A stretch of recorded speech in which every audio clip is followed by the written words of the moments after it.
Today, as the world's water floods and seeps and trickles away, we risk the drying up of progress.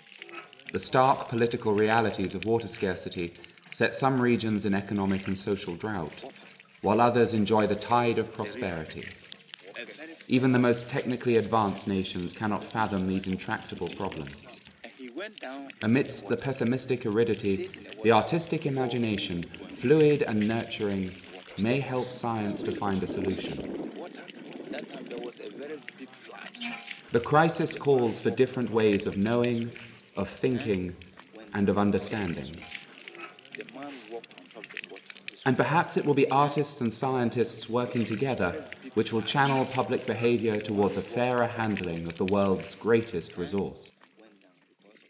Well, the environmental issues inevitably involve decisions based on emotions, strong feelings, and somehow, even though art and science both deal with realities and with imagined worlds,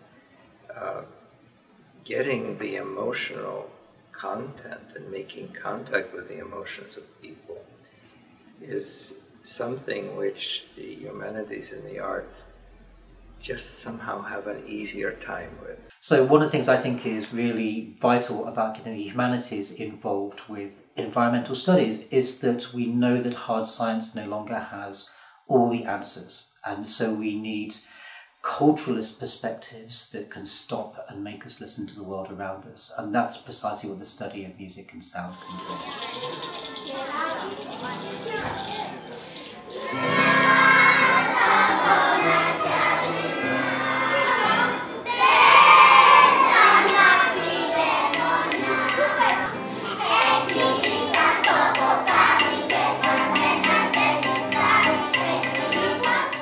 My colleague and I, Tamo Steenhuis from Biological and Environmental Engineering, put together a team of interdisciplinary students and we took them to Greece. We went to a small town where I knew there was a very sympathetic mayor, and we actually left them there for 3 weeks to do their research. We set up a situation where they would create a water profile of the village.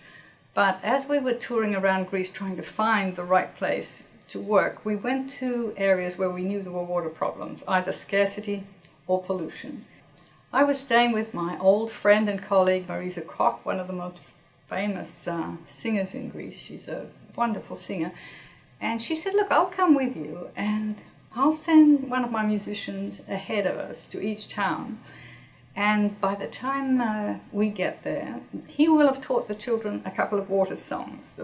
There are so many in the Greek repertoire about water because Greece is a water-short region and has always regarded water as a very precious substance. So he went ahead of us. When we arrived, Marisa spent another few hours with the children. And so on the evening of our conference, there were, instead of 15 people discussing water, 200, 300 parents and children gathered in the town square singing songs about water. And when the children had finished, Marisa just began her repertoire of dozens and dozens of Greek songs about water. The arts have at least one important gift to make to the sciences: a large audience ready to feel.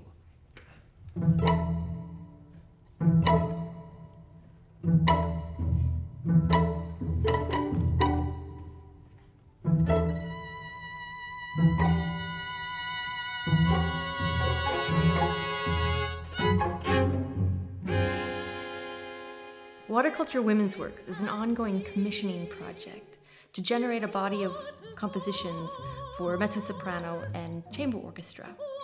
The project was inspired by Gail Holst-Warhaft's work with Marisa Koch in Greece.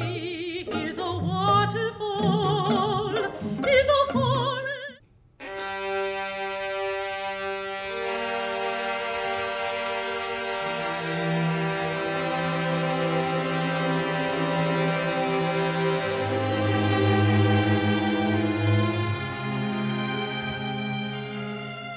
What I believe concerts can do to make an impact on environmental issues is to provide a space where people can come together and have a personal reflection time. So rather than pushing an agenda, we can provide music that has a background, that has a story, and it allows people to spend their own time and think in their own way about what that means.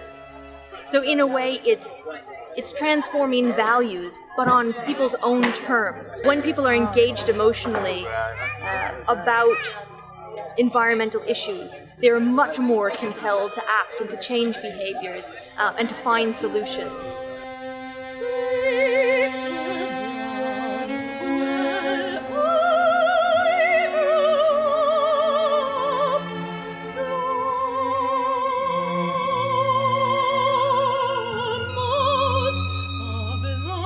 But how are scientists and artists to navigate the leagues and depths between themselves? I think we're reasonably well formed as ethical beings by our parents, our teachers, by the time that you enter graduate school. But it's really important to reinforce both the aesthetic and the ethical imagination through case studies at the graduate student level. Scientists talk to artists, we try to understand. I think this is the main positive result of what you've done. Cayenna Ponchione and I have been working for the last 2 years really on a project that we devised, which was intended to be a collaboration between Oxford University and Cornell on scarcity of water in the world. How are we going to address this? What's the new generation of scholars going to do in the arts and sciences to address this? So we came up with the title of Art, Science and the Thirsty World. Art, Science and the Thirsty World cast academics from every discipline adrift together, united only by a shared political concern and a determination to build a narrative of hope. Difference became a source of inspiration, and creativity flowed from it. Words poured. The confluence of unprecedented rates of population growth, global environmental change, biodiversity loss and land clearance means that food security and the need to feed a growing population in the 21st century is one of the most pertinent issues faced by people throughout the world. So over the past year, I've been collaborating with various artists in Oxford and Cornell in order to address issues related to agriculture, water security and climate change. Why agriculture? Because it consumes 70% of the world's resources, 19 to 29% of greenhouse gases, and is the largest contributor to non-greenhouse gas emissions. And in particular, we are interested in looking at the issues faced by smallholder farmers. And this is because they lack many of the risk mitigation tools, such as access to long-term credit or access to markets and the ability to store food in light of various changes that are occurring at unprecedented rates.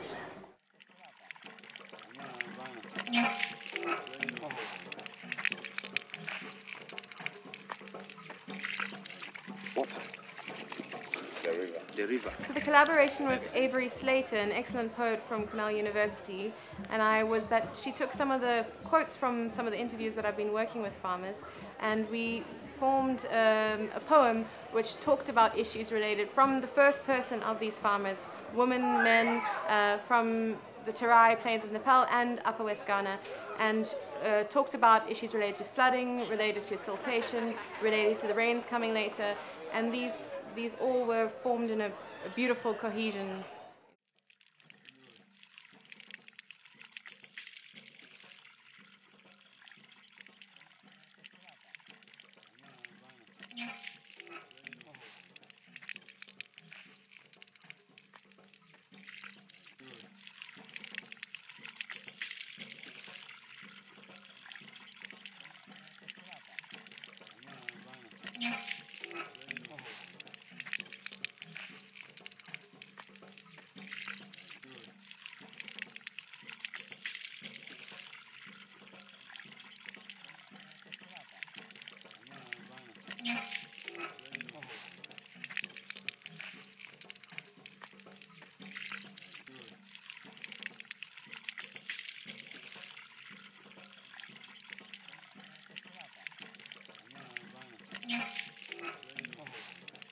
image and music moved together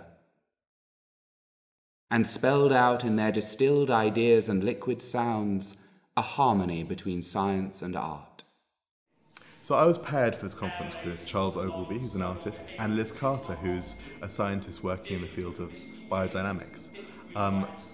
For the project in Cornell, we were asked to work with a scientist to find a theme that resonated with us as artists. Liz's research is in the field of nitrogen pollution, and she led us onto a story about hypoxia, which is oxygen deficit caused by nitrogen pollution. Both Charles and I were very inspired by the way that this story not only has a very physical manifestation, but also a human one. It's a very emotional story. When we were dealing with this project, Charlie and I wanted to engage with the emotional quality of the big data that was involved. Quite a lot of this data can be seen as sort of abstract when it's just written down on paper, and we wanted to give it some sort of emotional quality for people in the room. We looked first of all at how we could create an artistic model or a mirror for the same sort of sense of tragedy and devastation, and we decided to go for the format of a lecture performance. This sort of entailed having the audience experiencing the journey of normality to devastation, and through that we used music, sound effects, lighting effects to try and mimic this idea of suffocation, of desperation.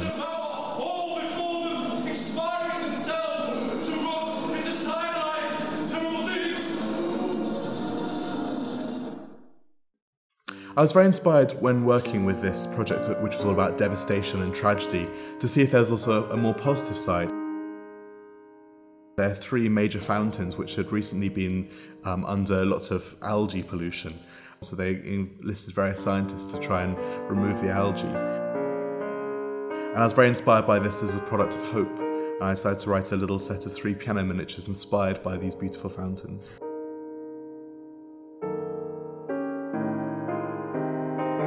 Art, Science and the Thirsty World as a conference really inspired us to start to engage with issues of arts and science and the way they interact. It's actually inspired me to try and start a centre in Oxford looking at these issues, looking at the way in which arts can help science, perhaps in their communication and the engagement with the public.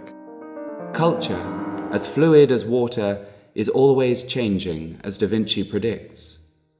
Although it is celebrated by the arts, at the heart of religions, and cherished in 1,000 secular rituals, water is running out. Imagining the lack is hard, but imagining is what the arts are for, and it is what we need to do.